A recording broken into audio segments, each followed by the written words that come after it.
শীতকাল মানে খুব মজা, সুন্দর খাবার খাবো, সুন্দর সুন্দর সাজগুজ করব। তো আমার মনে হয় অতিরিক্ত কিছুই ভালো না। অতিরিক্ত শীতও ভালো লাগে না, আর অতিরিক্ত গরমও ভালো লাগে না। এই সময়টাই কিন্তু খুব ভালো লাগে, অল্প শীত আর একটুখানি গরম। আগে সবাই কেমন আছো? আশা করছি খুব ভালো আছো। আমার মিনি ব্লগে আপনাদেরকে আরেকবার স্বাগত জানাই। আমার কিন্তু শরীরটা বেশ ভালো না, গলাটা ভাঙ্গা, বুঝতেই পারছেন। ওয়েদার চেঞ্জ হয়েছে বলে শরীরটা একটু খারাপ করেছে।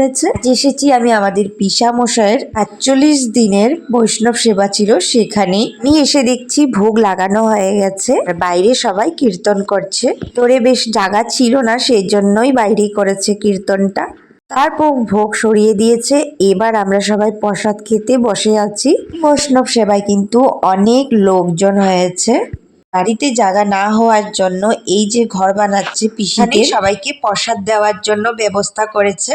প্রসাদ দেওয়ার আগে আমরা সবাই মিলে গল্প করছিলাম, সেটাই আপনাদের সাথে একটু শেয়ার করলাম। হাসি মজাক করছিলাম সবাই মিলে। ফাইনালি এসে পড়েছে প্রসাদ, আর আমার কিন্তু এই যে ভোগের প্রসাদটা খেতে খুব ভালো লাগে। আর আপনারা এই প্রসাদটা খেতে কতটা পছন্দ করেন কমেন্টে নিশ্চয়ই জানাবেন। তারপর সন্ধেবেলা বর নিয়ে এসেছিল কচুরি, তো ৩টে কচুরি নিয়ে এসেছিল।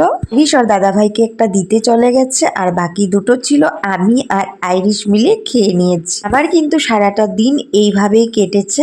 আজ কিন্তু এই পর্যন্তই, কাল আবার নতুন কোনো ভিডিওর সাথে দেখা হচ্ছে আপনাদের সাথে।